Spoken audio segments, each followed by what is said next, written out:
अपनी खुद गर्जी का अब अंजाम देखेगी, ठुकरा के मेरा प्यार मेरा इंतकाम देखेगी. So hello, welcome to this video. We are going to start UGC NET paper 1. The first unit we are going to start is about research aptitude. So now without wasting any further time, we are starting now as soon as possible. तो देखिए हम लोग start कर रहे हैं research aptitude. एक minute.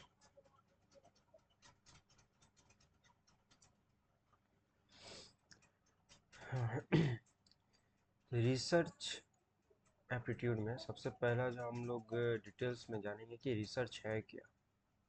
What does it mean to us by the word research. एक चीज़ होता है common sense. Common sense, common sense से ही उत्पत्ति हुआ है रिसर्च का. ठीक है. अब इन दोनों का बीच में एक चीज़ आता है जिसको हम लोग बोलते हैं प्रोसीजर एंड मेथड्स. जब हम लोग कोई भी चीज़ कॉमन सेंस से स्टार्ट करते हैं, रिसर्च जो स्टार्ट होता है वो कॉमन सेंस से स्टार्ट होता है. कॉमन सेंस से स्टार्ट करने के बाद जब उसको हम लोग को कोई रिसर्च में बदलना है, चेंज करना है, कन्वर्ट करना है, तब यहाँ पर लगेगा प्रोसीजर एंड मेथड्स.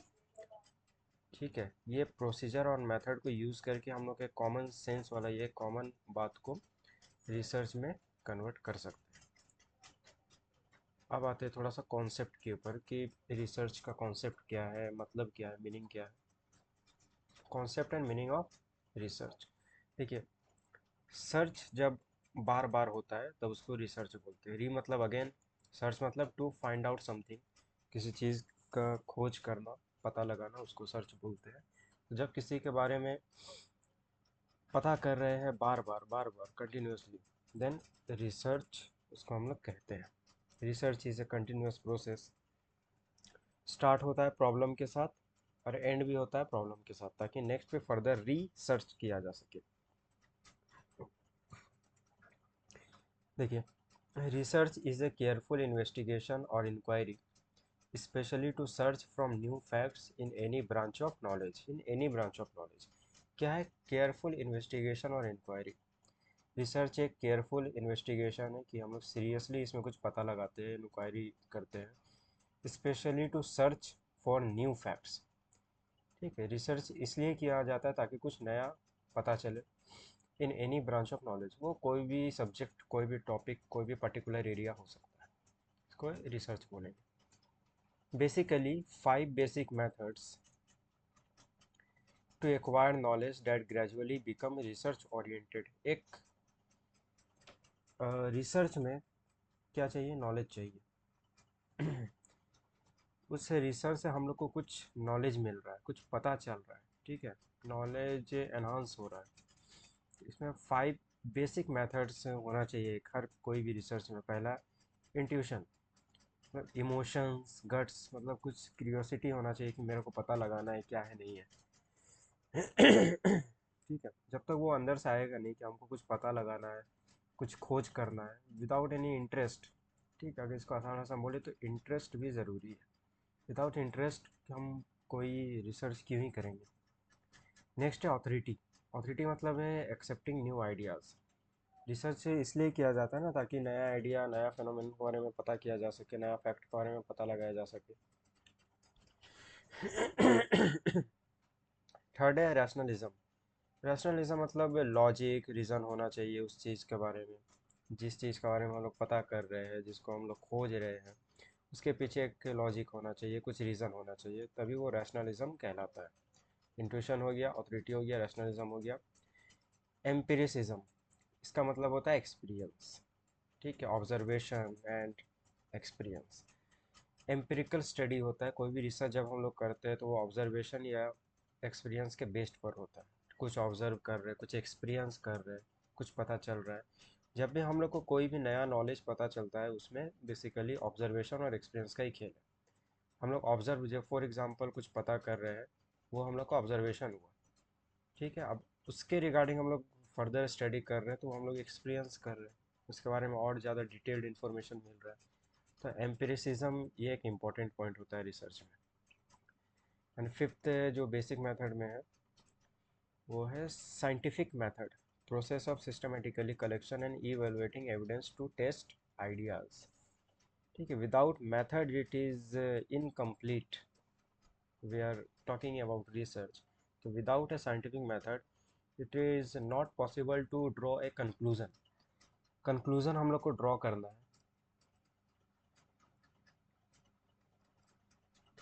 ठीक है, ताकि कुछ पता चल सके, कुछ उसके बारे में नया नॉलेज पता किया जा सके। Process of systematically collection and evaluating evidence to test ideas. जो आइडियाज़ है, जो नया फेनोमेनन है, फेनोमेनन मतलब होता है फैक्ट, जो नया फैक्ट है उसके बारे में सिस्टमेटिकली डेटा कलेक्ट करके उसको इवेलुएट करके सर्च करके एक एविडेंस को सही या गलत ठहराया जाए, तो उसमें साइंटिफिक मेथड लगता है। तो ये 5 बेसिक मेथड्स थे। नेक्स्ट है कि रिसर्च जो हम लोग कर रहे हैं वो क्यों कर रहे हैं, क्या उद्देश्य क्या है उसको करने का। तो there are some objectives regarding research. First is to gain familiarity या फिर डेवलप ए न्यू इंसाइट और फेनोमेनन। फेनोमेनन का मतलब मैंने पहले कहा कि फैक्ट होता है, किसी चीज़ के बारे में फेमिलियर होना। ठीक है, कोई एक नया फेनोमेनन है, उसके बारे में जितना पढ़ेंगे, जितना जानेंगे, जितना सर्च करेंगे, ठीक है, तो उतना ज़्यादा हम लोग फेमिलियर हो जाते हैं उस चीज़ के साथ। फॉर एग्जांपल कोई वेब सीरीज़ है, ठीक है, वेब सीरीज़ है, उसके बारे में सिर्फ अभी नाम मेरे को पता है। अब उसको अगर पूरा देख ले, पूरा सीज़न को वॉच आउट कर ले, ठीक है, बिन वॉच कर ले, ठीक है, उसको बार बार अगर हम लोग देखते रहे, अगर जो कैरेक्टर्स हैं उनके इंटरव्यूज़ देखते रहे, तो हम लोग को फर्दर नॉलेज मिलते जाएगा और हम लोग फेमिलियर होते जाएंगे उस कैरेक्टर, उस वेब सीरीज़ के साथ। वो भी एक टाइप का रिसर्च ही हुआ। डेवलप ए न्यू इंसाइट, कुछ नया इन्फॉर्मेशन कलेक्ट कर रहे हैं, नया फेनोमेनन कलेक्ट कर रहे हैं, ठीक है, ये सब के बारे में थिंकिंग जो है, थिंकिंग डेवलप हो रहा है। Got it. और क्या हो सकता है इसमें objectives, to review and synthesize the existing knowledge. जो अभी एग्जिस्टिंग नॉलेज है उसको रिव्यू करने का काम आता है। एंड सिंथेसाइज मतलब सही है कि नहीं, जो अभी हम लोग जान रहे। फॉर एग्जांपल वाटर का जो फॉर्मूला होता है वो होता है H2O ये होता है, ठीक है। तो अब ये जो एग्जिस्टिंग नॉलेज है इसके बारे में और अगर कुछ पता किया जाए, तो ये एग्जिस्टिंग नॉलेज को हम लोग और ज़्यादा रिलायबल या और ज़्यादा सही बताया जा सकता है इसको, ठीक है। ये तो है ही, ये तो नॉलेज में है हम लोग का। बट इसके बारे में अगर और पढ़ेंगे और जानेंगे तो कुछ ना कुछ लूप होल मिल ही जाएगा, कुछ ना कुछ ऐसा एरिया मिल जाएगा जहाँ पर रिसर्च करने का जगह होगा। तो एग्जिस्टिंग ज़रूरी नहीं कि हमेशा नया फैक्ट के बारे में पता किया जाए, कुछ एग्जिस्टिंग नॉलेज है उसके बारे में ही पता किया जा सकता है फर्दर मोर। और क्या हो सकता है इसका objective, to offer some solution to a problem. ठीक है, हर एक एरिया में प्रॉब्लम होता है, उस प्रॉब्लम के लिए सॉल्यूशन चाहिए, वन और मोर, टू और मोर सॉल्यूशन तो चाहिए ही, कम से कम एक तो चाहिए भाई सॉल्यूशन। तो प्रॉब्लम को सॉल्व करने के लिए सॉल्यूशन चाहिए, सॉल्यूशन निकालने के लिए हम लोग को रिसर्च करना पड़ेगा। और क्या हो सकता है objective, to investigate existing situation. जैसे नंबर 2 वाला पॉइंट में था एग्जिस्टिंग नॉलेज, तो यहाँ पर एग्जिस्टिंग सिचुएशन जो अभी के हालात है उसको अगर टेस्ट करना है, उसके बारे में पता लगाना है, उससे कुछ नया इन्फॉर्मेशन निकालना है, तो उसको भी इन्वेस्टिगेट किया जा सकता है। नेक्स्ट है फिफ्थ नंबर पे, टू एक्सप्लोर या फिर एनालाइज या कंस्ट्रक्ट या क्रिएट सिस्टम। कुछ एक्सप्लोर करना चाह रहे हैं, कुछ फॉर एग्जांपल बायोलॉजी में, ठीक है, कोई ऐसा जीव मिल गया, कोई ऐसा प्राणी मिल गया जिसके बारे में पता नहीं है, एक्सप्लोर कर रहे हैं, एनालाइज कर रहे हैं, उसका कंस्ट्रक्शन के बारे में पता करें कि ये कैसे बना, कैसे इसका जन्म हुआ, ये कहाँ पाया जाता है। तो एक प्रॉपर सिस्टम के बारे में पता रहेगा तो उसमें फर्दर और भी एरियाज़ होते हैं जिसके बारे में हम लोग आगे रिसर्च किया जा सकता है उसके ऊपर। और जो मेन एम है, टू जनरेट नॉलेज। ठीक है, एक स्टूडेंट जब पढ़ाई करता है तो वो नथिंग बट वो अपना रिसर्च ही कर रहा है। रिसर्च करने से कुछ नहीं, नॉलेज जो है वो और ज़्यादा जनरेट होता है और एनहांस होता है। ठीक है, तो ये थे कुछ रिसर्च के ऑब्जेक्टिव्स।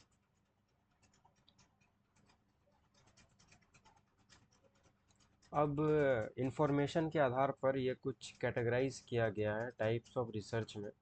ठीक है, जैसे ये वाइट हैट है। वाइट हैट क्या दर्शाता है? इंफॉर्मेशन, फैक्ट, फिगर्स, डेटा, जहाँ पर इन सब का बात होता है तब वो वाइट हैट का कैटेगरी में आ गया। Red hat, emotions, gut feel, intuitions, ये सब के बारे में जब डिस्कस किया जाता है, जब ये सब एलिमेंट्स कोई रिसर्च में होते हैं तब वो रेड हैट रिसर्च हो गया। फिर ब्लैक ब्लैक हैट है, जहाँ पर नेगेटिव बातें होती है वहाँ पर ब्लैक हैट। फिर येलो हैट होती है जहाँ पर पॉजिटिव बातें होती है, तो येलो हैट। ग्रीन हैट मतलब क्रिएटिव थिंग्स, कुछ नया क्रिएटिव चीज़ पता चला है, कुछ क्रिएटिव खोज किया जा रहा है, तो वो ग्रीन हैट में आ गया। ब्लू हैट, ब्लू हैट में कुछ प्रोसेस के बारे में पता कर रहे हैं कि या स्टेप्स के बारे में पता कर रहे हैं, या फिर हायरार्की के बारे में पता कर रहे हैं, तो फिर वो प्रोसेस एंड ब्लू हैट में आ जाता है। Moving forward to the next topic which is characteristics of research. So अभी तक हमने कंसेप्ट, मीनिंग, ऑब्जेक्टिव्स देखा, और अब है कैरेक्टरिस्टिक्स। ये अल्टीमेटली उसका सर्वासन बेनिफिट्स या एडवांटेजेस भी कंसिडर किया जा सकता है, but this are the most important elements for a research. कोई भी रिसर्च में ये एलिमेंट्स होने ही चाहिए। अब तक हमने जितना भी पढ़ा वो सारे सिर्फ कॉन्सेप्चुअल चीज़ें थी। अब यहाँ से मतलब मेन सिलेबस स्टार्ट होता है। The research should be free of बायस। हाँ, कोई भी रिसर्च बायस नहीं होना चाहिए, उसमें कुछ भी बायसनेस नहीं होना चाहिए। बायसनेस बोलने का मतलब है पक्षपात। फॉर एग्ज़ाम्पल, मैं कोई रिसर्चर हूँ और मेरा ये एम है कि उस रिसर्च से जो रिज़ल्ट आना चाहिए, फॉर एग्ज़ाम्पल 5 आना चाहिए, ठीक है, लेकिन मेरा रिसर्च करके 6 आ गया, तो यही सही रिसर्च है। अगर मैं अब करूँ कि मैं कुछ ऐसा मैनिपुलेशन करूँ डेटा में, कि मैं कुछ ऐसा चेंजेस करूँ डेटा में कि मेरा आंसर एडजस्ट होकर 5 आ जाए as per my choice. If I am considering myself that I would like to get the number 5 rather than 6, and I'm doing some intuitions or manipulation in data just to bring the answer in form of 5, then it would not be, not only would, but it will not be considered as a proper research because there is bias। यहाँ पर biasness है, मैंने data को ऐसे manipulate किया है कि answer 5 ही आए, लेकिन अगर 6 आ रहा है या 7 आ रहा है या 8.1 आ रहा है तो this should be considered as a proper research rather than this, because किसी भी रिसर्च में मैनिपुलेशन नहीं होना चाहिए। इसका भी सेम मीनिंग होता है प्रीजुडिस एंड सब्जेक्टिव। सब्जेक्टिव होना चाहिए, मतलब कुछ भी ऑब्जेक्टिव टाइप, कुछ भी ऐसा। फॉर एग्जांपल, एक रिसर्च है जिसका आंसर आया 1, अब ये 1 क्या दर्शा रहा है पता ही नहीं, इसलिए एक्सप्लेनेशन, सब्जेक्टिव बोलने का मतलब है कि एक्सप्लेनेशन होना चाहिए। Subjective, sorry, subjective errors. ठीक है, सब्जेक्टिव भी होना चाहिए, साथ ही साथ सब्जेक्टिव एरर्स, मतलब एरर्स जितने ज़्यादा कम होंगे उतना ज़्यादा हम लोग का रिसर्च जो है वो रिलायबल होगा। तो आगे बढ़ते हैं। पहला जो कैरेक्टरिस्टिक्स है वो है ऑब्जेक्टिविटी। ऑब्जेक्टिविटी का सीधा यहाँ पर मतलब है कि विदाउट एनी बायस। ठीक है, without any biased approach on on on preference, behaviour, attitude, ये सब को हटा के। ठीक है, जो है सो है, जो आंसर आ रहा है, जो नेचुरली जो रिजल्ट आ रहा है वही हम लोग का मेन रिसर्च का कंक्लूज़न होगा। अगर कुछ ऐसा मैनिपुलेशन किया जा रहा है डेटा के साथ कि अपना मनचाहा आंसर आ पाए, अपना मनचाहा कंक्लूज़न आ पाए, तो फिर वो बायस्ड रिसर्च होता है और वो रिलायबल नहीं होता है। उस वो पूरी दुनिया उस बात को नहीं मानती है। Measures adopted for to ensure objectivity. देखिए क्या क्या ऑब्जेक्टिविटी के अंदर आता है। प्रोसीड्यूरल सेफगार्ड्स, जिसका मतलब हो गया keep complete records of observation. जो भी ऑब्जर्वेशन है, जो भी डेटा कलेक्शन है, उसका कंप्लीट रिकॉर्ड सही से मेंटेन करके रखना है। और written in similar form, similar form में रिटेन करके रखना है, ऐसा लैंग्वेज में नहीं कि उसका इंटरप्रिटेशन, उसको समझाना, उसको एक्सप्लेन करना टफ हो जाए। दूसरा है standardization, using uniform consistent procedures in all stages of data collection. ठीक है, uniform consistent procedures in all stages of data collection is called standardization. ठीक है, एक कंसिस्टेंसी मेंटेन करके चलना है, जो गैप होगा वो गैप इक्वल होगा। ऐसा नहीं कि एक गैप यहाँ, एक यहाँ, फिर एक यहाँ, तो ये इनकंसिस्टेंट हो गया। तो कंसिस्टेंट डेटा का होना बहुत ज़रूरी है। और सही सोर्स से डेटा कलेक्ट करना भी बहुत ज़रूरी है। So it is also a part of objectivity standardization. Next point is avoiding biases, external influence, personal belief. जो फॉर एग्जांपल मैंने ऊपर बताया था कि अपना मनचाहा आंसर लाने के लिए डेटा के साथ छेड़खानी कर रहा है, तो वो नहीं करना है। ये ऑब्जेक्टिविटी पॉइंट था। सेकेंड मोस्ट इम्पॉर्टेंट पॉइंट जो है वो है reliability. Reliability reliability is the reliability in the context of research is consistency। ठीक है, consistency also termed as verifiability। ठीक है, consistent data जो होगा उसको reliable माना जाता है। फॉर एग्ज़ाम्पल, आज मेरा तबीयत ख़राब हो गया और मैंने एक डिस्प्रिन की गोली ली। ठीक, तो डिस्प्रिन की गोली लेने से मेरा सर दर्द ठीक हो गया। तो अब 5 दिन मेरा लगातार सर में दर्द हुआ, 5 दिन मैंने 5 गोलियां ली। ठीक है, 1 2 3 4 5, पाँचों दिन मेरा सर दर्द ठीक हो गया। तो ये हम लोग कह सकते हैं कि डिस्प्रिन की जो गोली है वो कंसिस्टेंट है एंड रिलायबल है, काम कर रही है। देखिए यहाँ पर मैंने बनाया है कि सिमिलर रिजल्ट, सिमिलर पॉपुलेशन और सिमिलर प्रोसीजर्स को हम लोग कंसिडर करते हैं रिलायबल रिसर्च। ठीक है, सिमिलर रिजल्ट, जब रिजल्ट सिमिलर आ रहा है, जैसे यहाँ पर 5 दिन मैंने जो डिस्प्रिन की गोलियाँ खाई है वो सबका रिजल्ट बराबर है, सर दर्द ठीक हो गया। सिमिलर पॉपुलेशन, ठीक है, पॉपुलेशन में यहाँ मैं ही हूँ। ठीक है, ये पांचों स्पेस पर मैं ही हूँ। हो सकता है कि मेरी जगह कोई और रहे तो उसका सर दर्द ठीक ना हो, लेकिन मेरा तो ठीक हो गया। सिमिलर प्रोसीजर, सिमिलर प्रोसीजर में यहाँ पर डिस्प्रिन की गोली है। ठीक है, मैंने हर बार डिस्प्रिन ही खाया है, कभी से पैरासीटामोल नहीं खाया। तो अब सिमिलर रिजल्ट भी है, सिमिलर पॉपुलेशन भी है और प्रोसीजर जो है सब कुछ सेम है, तब वो रिसर्च तो रिलायबल होगा। हाँ, ये मैं कह सकता हूँ कि डिस्प्रिन खाने से मेरा सर दर्द ठीक हो जाता है। The coefficient of determination R square is also considered as reliability coefficient। ये एक कॉन्सेप्ट है स्टैटिस्टिक्स का, जहाँ पर आर स्क्वायर जो वैल्यू होता है, फॉर एग्जांपल आया है 25%, तो जो मेरा रिसर्च है वो मैं कह सकता हूँ कि 25% रिलायबल है, जिसको रिलायबिलिटी कोफिशिएंट भी बोला जाता है।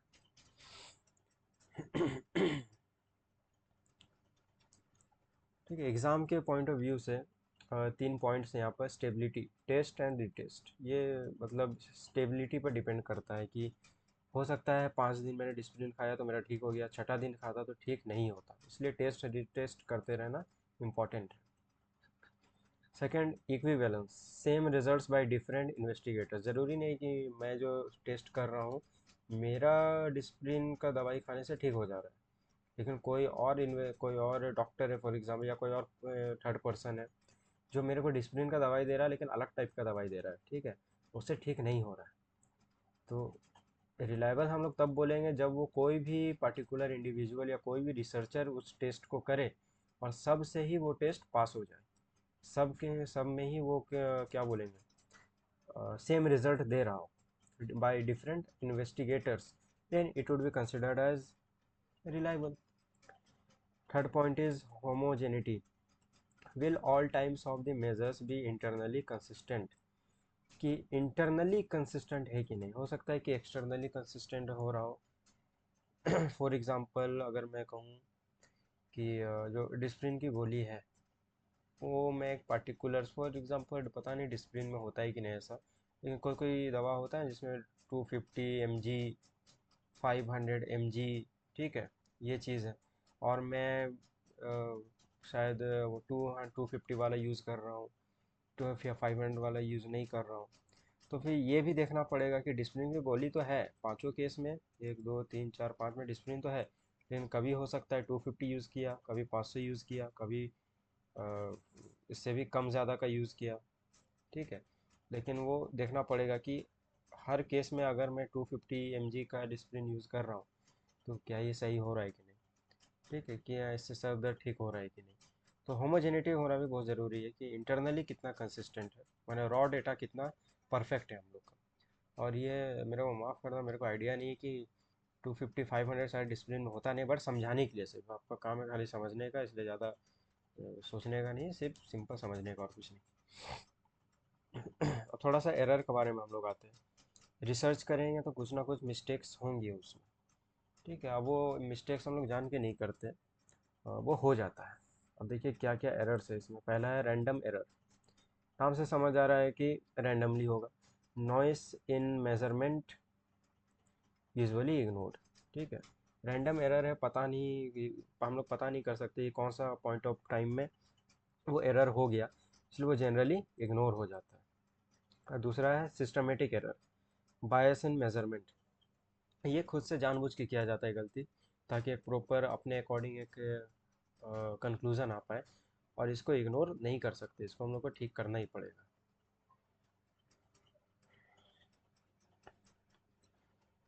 तीसरा जो कैरेक्टरिस्टिक है वो है validity. Validity stands for the stands for the accuracy of procedures, research instruments, test etc.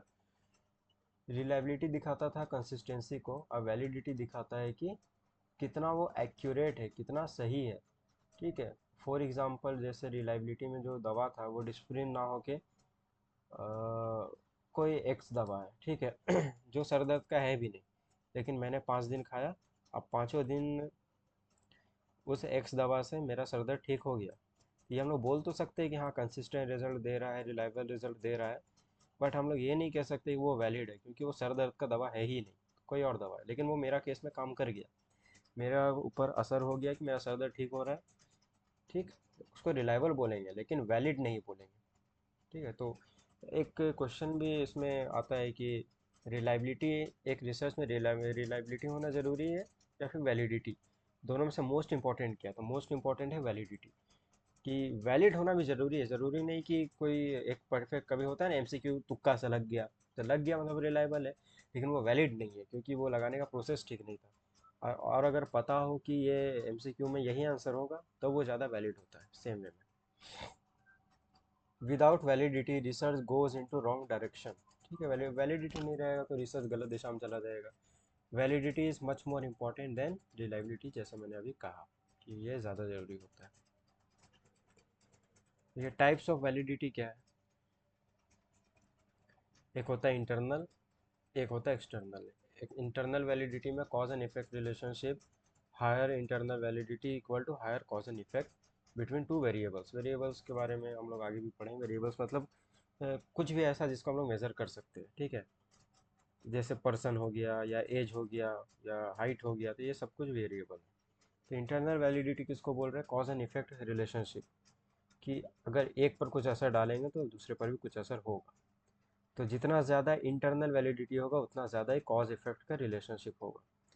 दूसरा हो गया external validity, research finding study should be apply to the external situations. ऐसा ज़रूरी नहीं है। फॉर एग्जांपल फिर से अगेन डिस्प्रिन 1 2 3 4 5 5 दिन खाया, मेरे ऊपर तो काम कर गया, लेकिन एक हॉस्पिटल में जाके जब मैंने उस दवा को दिया सबको तो वहाँ पर काम नहीं किया, तो वो फिर फेल हो जाएगा रिसर्च, या मेरा जो भी एम था। तो एक्सटर्नल भी वैलिड होना बहुत ज़रूरी है, कि मेरा घर में तो मेरा ठीक हो गया, लेकिन बाहर में हॉस्पिटल में काम किया ही नहीं, तो उसको वैलिड तो वैलिड बोलेंगे क्योंकि मेरे ऊपर काम कर रहा है, लेकिन सबके ऊपर काम नहीं कर रहा है। तो एक रिसर्च को एक्सटर्नल वैलिडिटी भी हासिल करना ज़रूरी है। ठीक है, वो all over the context, all over the area, ठीक है, पूरा एरिया कवर करना चाहिए, या एरिया नहीं तो कम से कम एक पर्टिकुलर ग्रुप होना चाहिए। ठीक है, ग्रुप तो होना ही चाहिए, उस ग्रुप में वो रिसर्च या उस रिसर्च का रिजल्ट वैलिड होना चाहिए। देखिए, internal validity is called credibility and external validity is called general ability. ठीक है, इंटरनल वैलिडिटी को क्रेडिटिबिलिटी करते हैं, बोलते हैं क्योंकि ये क्रेडिट जा रहा है, जैसे ऊपर हम लोग पढ़ा कॉज एंड इफेक्ट का। ठीक है, तो जितना ज़्यादा इफेक्ट पड़ेगा एक वेरिएबल पर, उतना ही असर दिखेगा दूसरा वेरिएबल पर, तो ये क्रेडिट जा रहा है उस वेरिएबल के ऊपर। फॉर एग्जांपल ए है और बी है, तो जितना ज़्यादा फोर्स इसमें डालेंगे उतना ही फोर्स हम लोग इधर दिखेगा। तो यहाँ पर ए को, ए जो है अपना क्रेडिटिबिलिटी दिखा रहा है बी के ऊपर, और जनरलाइज एबिलिटी बोल रहा है उसको, जो हर जगह वैलिड है। ठीक है, सारे कॉन्टेक्स्ट में वैलिड है, या एक पर्टिकुलर ग्रुप में, एटलीस्ट ग्रुप में तो वैलिड है ही, मैंने सब के लिए वो मानना जरूरी है। फोर्थ जो कैरेक्टरिस्टिक है वो है एक्यूरेसी। एक्यूरेसी हम लोग ऊपर जैसे कॉन्सेप्ट में देखा था एकदम मीनिंग में, यहाँ पर और ज़्यादा डिटेल्स में कि क्लोजली रिलेटेड टू वैलिडिटी, ठीक है, वैलिडिटी से बहुत ज़्यादा क्लोजली रिलेट है। जैसे वैलिडिटी में ही देखा था कि एक्यूरेसी के बारे में ये था। एक्यूरेसी को एक अलग से पॉइंट करके यहाँ पर और अच्छे समझाया गया है कि accuracy measures whether the research tools selected in the best possible manner and research procedures suit the research problem or not। ठीक है, इसमें बताया जाता है कि जो रिसर्च टूल्स या रिसर्च इंस्ट्रूमेंट्स है, मतलब स्टैटिस्टिकल टेस्ट,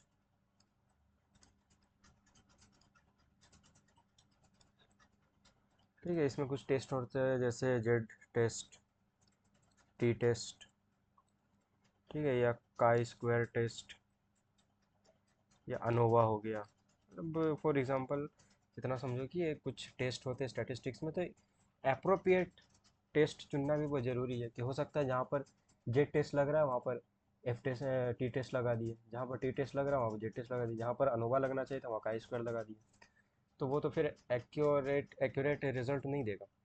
तो tools selected in the best possible manner, ताकि हम लोग का जो रिसर्च प्रॉब्लम है उसमें कुछ बाधा ना आए, जो हम लोग को खोजना चाह रहे हैं वो रिलायबिलिटी और कंसिस्टेंसी, रिलायबिलिटी और वैलिडिटी के साथ प्रॉपर हम लोग एक कंक्लूजन ड्रॉ कर पाएंगे।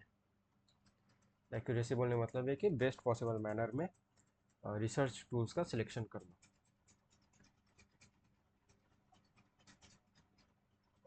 और ये पेज हम लोग का आज लास्ट होगा, उसके बाद कल हम लोग पढ़ेंगे फिर positivism and post positivistic paradigms. हम वीडियो ज़्यादा बड़ा नहीं रख रहे क्योंकि पढ़ने में टाइम भी लगता है, सुनने से तो होगा नहीं, पढ़ना भी पड़ेगा। तो आज सिर्फ कैरेक्टरिस्टिक्स करके छोड़ देंगे। तो नेक्स्ट जो कैरेक्टरिस्टिक है वो credibility, use of best source of information such as primary data and secondary data, trade off between primary data and secondary data. Credibility जैसे अभी मैंने कहा कि एक आंसर देखेंगे बी के ऊपर, ठीक है, तो यहाँ पर क्रेडिटिबिलिटी का बात है। अब प्राइमरी डेटा सेकेंडरी डेटा क्या है, सर आगे हम लोग और डिटेल्स में पढ़ेंगे, बस यहाँ पर समझने के लिए प्राइमरी डेटा जैसे कोई भी डेटा जब आप खुद से कलेक्ट करते हैं, खुद से मतलब खुद से एकदम ग्राउंड लेवल से, फॉर एग्जांपल किसी से कोई क्वेश्चन करके कुछ पता चला तो वो प्राइमरी हो गया। और सेकेंडरी डेटा उसको बोलते हैं जो प्राइमरी डेटा नहीं होता, मतलब ऐसा कोई भी इंफॉर्मेशन जो ऑलरेडी अवेलेबल है और उसको हम लोग कहीं से कलेक्ट कर रहे हैं, वेदर न्यूज़ चैनल या इंटरनेट, गूगल, चैट जीपीटी से कलेक्ट है, वो सेकेंडरी हो गया। तो दोनों के बीच में एक परफेक्ट बैलेंस होना बहुत ज़रूरी है। Use of best source of information such as primary and secondary. Credibility depend करता है बेस्ट सोर्स ऑफ इंफॉर्मेशन की, सबसे रिलायबल और सबसे सही जो इन्फॉर्मेशन है उसके ऊपर ही डिपेंड करेगा ना पूरा रिजल्ट रिसर्च का। Accurate references enhances the creditability of research, जो रेफरेंस है जो इन्फॉर्मेशन अगर वो एक्यूरेट रहेगा तो क्रेडिटेबिलिटी ऑफ रिसर्च भी एनहांस करेगा, एक सही मिरर दिखाएगा, सही कंक्लूजन बताएगा। अब फेक रेफरेंस डिक्रीज करता है क्रेडिटेबिलिटी को, ठीक है, इसलिए ये ज़रूरी है कि एक बेस्ट सोर्स ऑफ इंफॉर्मेशन लेना ज़रूरी है। प्राइमरी डेटा फॉर एग्जांपल नशे के बारे में कुछ पता करना है तो नशे के बारे में सबसे ज़्यादा वही बता सकता है जो सबसे ज़्यादा नशा करता है, और डेटा लेने के लिए चले गए एक ऐसे इंसान के पास जो नशा करता ही नहीं है, तो फिर वहाँ से मिल जाएगा data but it would not be best source of information. I hope बात समझ में आ गई होगी। नेक्स्ट देखें जनरलाइज एबिलिटी, ये भी क्लोजली रिलेट करता है वैलिडिटी को, जिसका मतलब है कि सिर्फ एक जगह सही होने से नहीं होगा, पूरे पॉपुलेशन में ये सही होना चाहिए। The sample is representative of the whole population, यहाँ पर पॉपुलेशन क्या है, सैंपल क्या है, ऐसे डिटेल्स में तो बात करेंगे, फिर भी बता दे रहे हैं। जैसे ये पॉपुलेशन में हर कोई, ठीक है, सिर्फ ह्यूमन पॉपुलेशन है, हर कोई आ जाता है उसमें। फॉर एग्जांपल यहाँ पर पूरा जो यहाँ पर डॉट डॉट है ये सारे स्टूडेंट्स हैं, ठीक है, मेरे को पता करना है कि एवरेज मार्क्स कितना आया है स्टूडेंट का, तो मेरे को डेटा लेना पड़ेगा, सबका लेना पॉसिबल है नहीं, तो मैंने ग्रुप को ले लिया, अब इस ग्रुप का मैंने एवरेज करके एक निकाल लिया। अब वो जो एवरेज है वो रिप्रेजेंट कर रहा है कि पूरा पॉपुलेशन का मार्क्स कितना है। तो ये जो पूरा गोल है ये हो गया हम लोग का पॉपुलेशन, और ये जो मैंने सिलेक्ट किया है ये है सैंपल। आप समझ आ गया होगा। The sample is representative of the whole population, so the finding should also be applicable to the whole population, जो फाइंडिंग्स है वो दर्शा रहा है पूरे पॉपुलेशन के बारे में, सिर्फ सैंपल के बारे में नहीं, पूरा पॉपुलेशन के बारे में। ठीक है। एम्पिरिकल रिसर्च हम लोग कंसेप्ट में पढ़ रहे थे। एम्पिरिकल एम क्या था, एम्पिरिकल एम्पिरिकल ऐसे ही था कुछ, जो भी था। Empirical research based on real life experience, direct expenses नहीं है, एक्सपीरियंस होना चाहिए, लिखते समय गलती हो गया है। Based on real life experiences, direct experience और ऑब्जर्वेशन बाय द रिसर्चर। जो एक रिसर्चर ऑब्जर्व कर रहा है, एक्सपीरियंस कर रहा है, उसी को हम लोग एम्पिरिकल रिसर्च के कैटेगरी में लाएंगे। साइक्लिकल, साइक्लिकल मतलब गोल होता है, दुनिया गोल है भाई, ये घूम फिर के फिर वहीं आ जाएगा। Research starts with a problem and ends with a problem. जैसे मैंने स्टार्टिंग बताई कि प्रॉब्लम से स्टार्ट होके प्रॉब्लम में ही ख़त्म हो जाता है। और जहाँ पर अगर पूरा ही कोई सॉल्यूशन मिल गया तो रिसर्च करने की ज़रूरत क्या है, इसलिए प्रॉब्लम से स्टार्ट होकर प्रॉब्लम में ख़त्म हो जाता है।